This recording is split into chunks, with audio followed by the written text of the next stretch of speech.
শিক্ষার্থীরা তোমাদের কাছে ক্লাসে স্বাগত। আমাদের আজকের ক্লাসটি হচ্ছে গতি বিষয়ক গাণিতিক সমস্যার সমাধান। এটি হচ্ছে গতি বিষয়ক সমস্যার সমাধানের আমার দ্বিতীয় নম্বর class.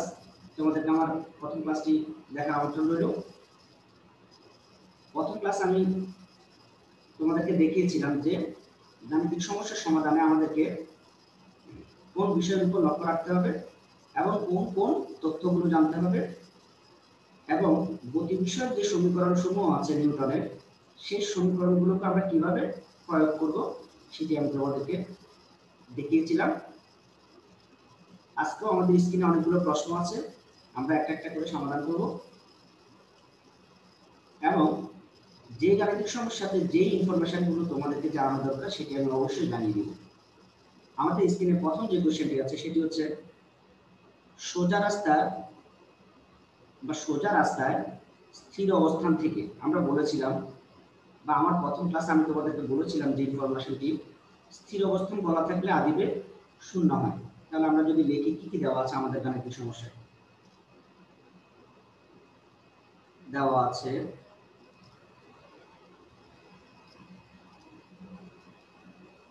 আদিবেগ u is equal to 0 ms inverse 1। যেহেতু স্থির অবস্থান বলেছে তাই আদিবেগটি শূন্য হবে। একটি বাস 10 ms inverse 2 সুষম ত্বরণে, তাহলে ms inverse 2 দেখে বুঝতে পেরেছি, আবার ত্বরণ দেখে বুঝতে পেরেছি এটা একটি ত্বরণ। তাহলে ত্বরণ a is equal to 10 ms inverse 2। চলার সময় 80 মিটার দূরত্বে রাস্তার পাশে, এটি দূরত্ব একক দেখেও বোঝা যায়, আবার পাশে দূরত্ব ওয়াটটিও দেওয়া আছে। দূরত্ব s is equal to 18 metre. দূরত্বে রাস্তার পাশে দাঁড়ানো এক ব্যক্তিকে কত বেগে অতিক্রম করলো, তাহলে এটি হচ্ছে আমাদের শেষ বেগ। শেষ বেগের মানটি আমাদের কাছে জানতে চেয়েছে। শেষ বেগ b is equal to what। এরপর আমরা যে সমস্যাতে করব সেটি হচ্ছে কোন সূত্রটা আমরা প্রয়োগ করব। আমাদের নিউটনের গতি সমীকরণ চারটির মধ্যে আমরা কোন সমীকরণটি প্রয়োগ করব, সেটির জন্য চলকের দিকে লক্ষ্য রাখতে হবে। আমাদের চলক কি দেওয়া আছে, আমাদের দূরত্ব দেওয়া আছে। এখন আমাদের প্রথম ইকুয়েশনে দূরত্ব, প্রথম সমীকরণটিতে দূরত্ব বলতে কোনো চলক নেই, তাহলে আমাদের প্রথম সমীকরণটি আমরা বাদ দিলাম, বাকি তিনটির মধ্যে আমরা যাব। এখন এখানে দেখো আমাদের চলকগুলোর মধ্যে একটা জায়গায় সময়ের কথা উল্লেখ নেই, তাহলে যত জায়গায় সময় আছে আমরা সবগুলো বাদ দিব। তাহলে আমরা 1 নাম্বার বাদ দিলাম, আমরা 2 নাম্বার বাদ দিলাম, আমরা 4 নাম্বারও বাদ দিলাম। তাহলে আমাদের মাত্র একটি সমীকরণ বাকি আছে, সেটি হচ্ছে 3 নাম্বার সমীকরণ। তাহলে আমরা এই সমীকরণ দিয়ে সহজেই আমাদের গাণিতিক সমস্যাটিকে সমাধান করতে পারি। আমরা জানি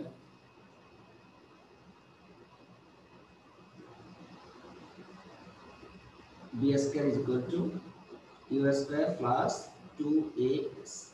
আমরা যদি মানগুলো যদি ইনপুট করি, আমাদের আদিবেগের মান হচ্ছে 0 প্লাস 2 ত্বরণের মান দেওয়া আছে এবং দূরত্বের মান দেওয়া আছে।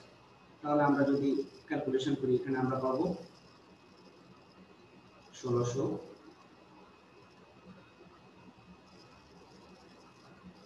এখন আমরা যদি রুট করি,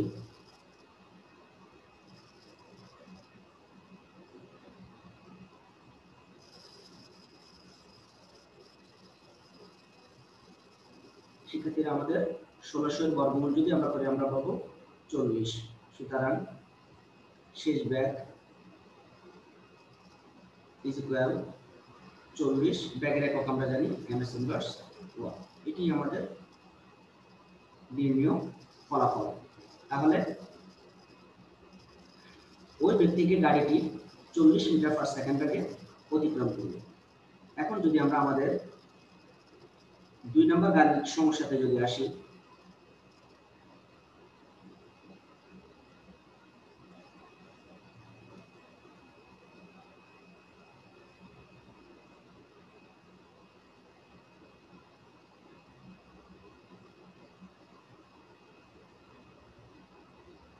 আমাদের 2 নম্বর গাণিতিক সমস্যাটি মূলত বলা হয়েছে 50 মিটার উঁচু দালানের ছাদ থেকে কোনো বস্তুকে ছেড়ে দিন, তাহলে এটি অবশ্যই পড়ন্ত বস্তু। আমরা যদি গতি সমীকরণগুলোকে যদি পড়ন্ত বস্তুর সমীকরণে যদি ট্রান্সফার করতে হয়, গতির সমীকরণকে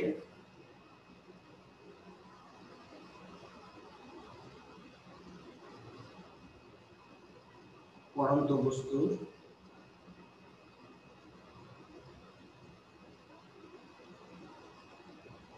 গতির সমীকরণে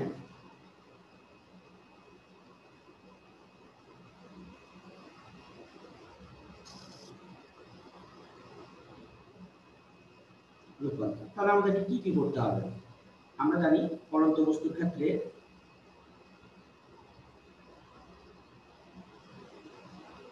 সবসময় আদিবেগ শূন্য হবে। আদিবেগ u is equal to 0 এবং আমাদের সমতলে যে ত্বরণ থাকে সেই ত্বরণটি এখানে হয়ে যাবে অভিকর্ষজ ত্বরণ, কারণ পৃথিবীর আকর্ষণ বলের কারণে মূলত উপর থেকে কোনো বস্তু ভূমিতে পতিত হয়। ত্বরণ পরিবর্তিত হবে অভিকর্ষজ ত্বরণ।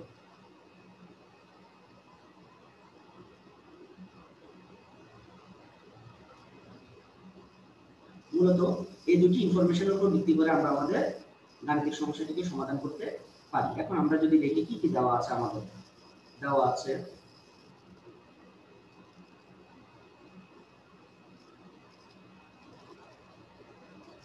50 মিটার উঁচু দালানের ছাদ থেকে, তাহলে আমরা যদি দেখি উচ্চতা h is equal to 50 metre. ছাদ থেকে কোনো বস্তুকে ছেড়ে দিলে এটি কত বেগে ভূপৃষ্ঠে আঘাত করবে? তাহলে আমাদের আদিবেগ অবশ্যই শূন্য। আদিবেগ u is equal to 0। অভিকর্ষজ ত্বরণ আমরা মানটা মুখস্থ জানি,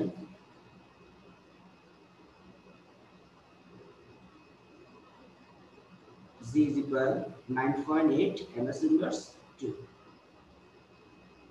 আমাদেরকে বলেছে কত বেগে ভূমিতে আঘাত করবে, শেষ বেগ b is equal what। এখন আমরা যদি সমাধান করি,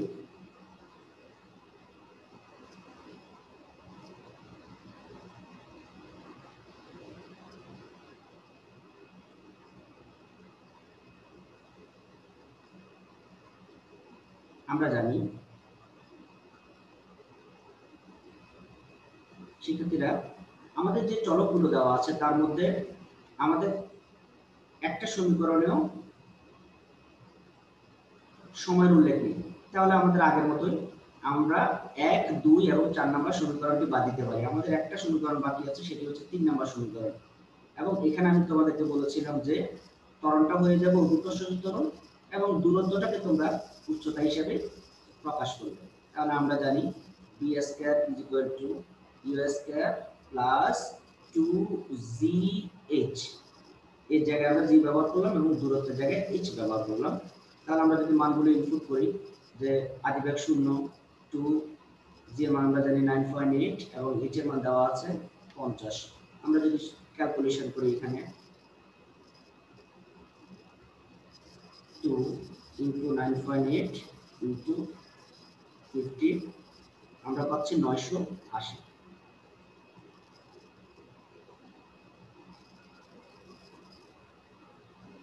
তাহলে শিক্ষার্থীরা আমরা যদি রুট করি তাহলে আমরা পাবো 31.30 ms ইনভার্স 1।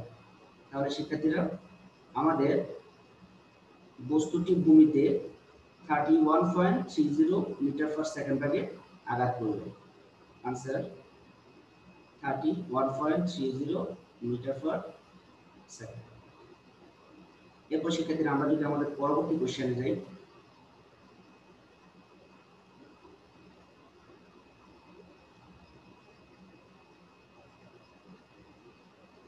বলা হয়েছে 36 কিলোমিটার পার আওয়ার বেগে চলন্ত একটি গাড়িকে ব্রেক কষে 50 সেকেন্ডে থামানো হলো। একটা নতুন ইনফরমেশন আসছে, হঠাৎ ব্রেক কষে থামালে আমরা বলেছিলাম আমার প্রথম ক্লাসে যে আমাদের শেষ বেগটা শূন্য হবে, আর কিভাবে কিলোমিটার পার আওয়ারকে মিটার পার সেকেন্ডে নিয়ে যায় সেটিও আমি তোমাদেরকে দেখিয়েছিলাম। দেওয়া আছে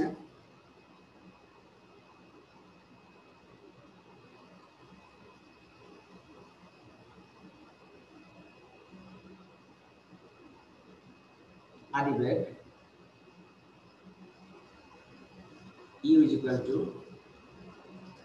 36 কিলোমিটার পার আওয়ার।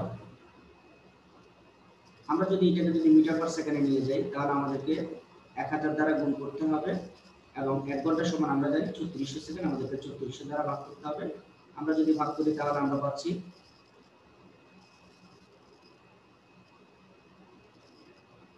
10, অর্থাৎ 10 ms ইনভার্স 1। তাহলে আমরা যদি এটা মুছে দিই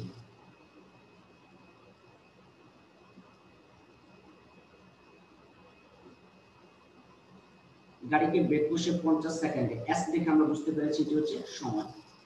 সময় টি সমান 50 সেকেন্ড। হঠাৎ বেগ কষে থামিয়ে ফেলেছে তাহলে শেষ বেগ 0। শেষ বেগ v is equal to 0 ms inverse 1। এখন আমাদেরকে বলা হয়েছে প্রথমে গাড়িটির ত্বরণ কত। ত্বরণ a সমান ওয়াট।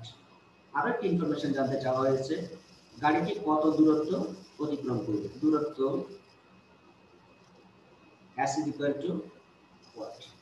আমাদেরকে দুটি ইনফরমেশন জানতে চেয়েছে। আমরা যদি প্রথম ইনফরমেশনটি যদি করি ত্বরণ কত।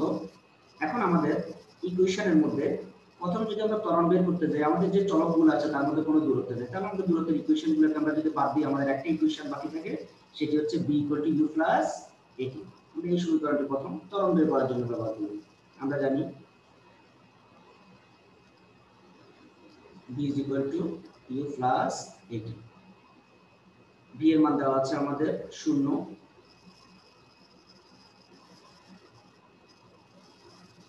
u এর মান দেওয়া আছে আমাদের 10 প্লাস এর মান আমরা বের করব, t এর মান হচ্ছে আমাদের 50। বা আমরা যদি লিখি যে a সমান হচ্ছে -10/50। আমরা যদি ক্যালকুলেশন করি এটাকে 10/50 আমরা পাচ্ছি -0.2 ইকুয়াল টু -0.2। ত্বরণের একক হচ্ছে ms ইনভার্স 2। তাহলে শিক্ষার্থীরা আমরা একটা আনসার পেয়ে গেলাম। আমাদের আনসারটি হচ্ছে -0.2 ms ইনভার্স 2। এখন আমি যদি এটা এখানে লিখে ফেলি -0.2 ms ইনভার্স 2। এখন আমাদের দূরত্ব জানতে চাওয়া হচ্ছে। এখন দূরত্বের জন্য আমরা অলরেডি আমাদের কাছে তিনটি ইকুয়েশন আছে, 2 নাম্বার, 3 নাম্বার, 4 নাম্বার। সেক্ষেত্রে আমরা যে ইকুয়েশন দিয়ে করি না কেন আমাদের আনসারটি কারেক্ট হবে। যে কোনোটা দিয়ে তোমরা করতে পারবে। আমি তোমাদেরকে সহজটা দিয়ে যদি করি b² = a² + 2as। আমরা জানি b² = u² - 2as plus 2s। এখন b এর মান হচ্ছে আমাদের 0, u এর মান দেওয়া আছে আমাদের 10 স্কয়ার প্লাস 2 এর মান দেওয়া আছে -0.2, s এর মান আমাদেরকে বের করতে বলেছে, আমরা বের করব। এখন আমরা যদি এখানে যদি গুণ করি তাহলে আমরা পাচ্ছি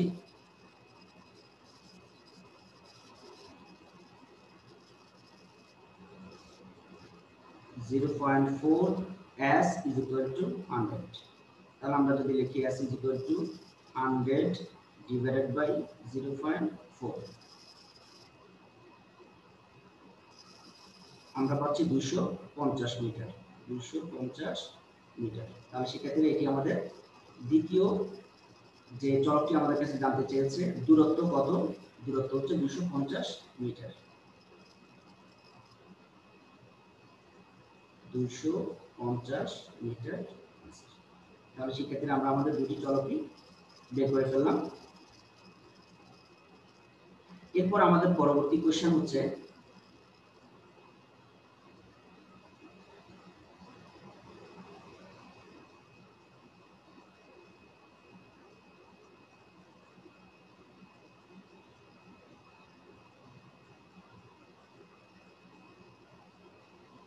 ভূমি ত্যাগ করার পূর্বে স্থির অবস্থান থেকে আমরা বলেছিলাম যে স্থির অবস্থান বললেই আদিবেগ 0। আদিবেগ u is equal to 0 ms inverse 1। 10 ms inverse 2 সুষম ত্বরণে ত্বরণ দেওয়া আছে আমাদের। ত্বরণ a is equal to tan ms inverse 2। ত্বরণে একটি বিমান রানওয়েতে 2 কিলোমিটার দৌড়ায়, তাহলে দূরত্ব s is equal to 2 kilometre. আমরা জানি যদি এটাকে মিটারে আমরা যদি নিয়ে যাই, আমরা জানি 1 কিলোমিটার সমান 1000 মিটার, সুতরাং 2 কিলোমিটার সমান 2000 মিটার। এখন আমাদেরকে প্রশ্ন করা হয়েছে রানওয়ে অতিক্রম করতে বিমানটি কত সময় লাগবে, সময় t is equal to what। এখন শিক্ষার্থীরা দূরত্ব এবং সময় দেওয়া আছে, এরকম শুধুমাত্র একটি সমীকরণে বিদ্যমান, সেটি হচ্ছে s * 10^12 at²। তাহলে আমরা আমাদের তিনটা সমীকরণ উপরে 1 2 3 ভুলে যাই, আমরা শুধু 4 নাম্বারটা ব্যবহার করলে হবে। আমরা জানি s = ut + ½ at²। এখন আমাদের s এর মান দেওয়া আছে 2000 মিটার ইকুয়াল টু আদিবেগ 0, তাহলে পুরো রাশিটি শূন্য হয়ে যাবে, প্লাস হাফ এর মান দেওয়া আছে 10, এর মান দেওয়া আছে আমাদের বের করতে হবে। আমরা যদি ক্যালকুলেশন করি 5, আমরা যদি এই পাশে ট্রান্সফার করি 2000 divided by 5 is equal to t² বা t² সমান আমরা পাচ্ছি 400। আমরা যদি বর্গমূল করে দেই t সমান √400 ইজ ইকুয়াল টু আমরা পাবো 20 সেকেন্ড। তাহলে শিক্ষার্থীরা এটি হচ্ছে আমাদের কাঙ্ক্ষিত ফলাফল, যে 10 সেকেন্ড পর বিমানটি রানওয়ে অতিক্রম করবে। তাহলে শিক্ষার্থীরা আমাদের স্ক্রিনে আরো মোট 3টি প্রশ্ন দেওয়া আছে। এই 3টি প্রশ্ন তোমাদের জন্য রাখলাম, তোমরা নিজেরাই সমাধান করবে। আমি চেষ্টা করব আমার পরবর্তী ক্লাসগুলোতে তোমাদের 9, 10, 11 এই 3টি গাণিতিক সমস্যার সমাধান করে দেওয়ার। ততদিন তোমরা ভালো থাকবে, বেশি করে প্র্যাকটিস করবে। আল্লাহ হাফেজ।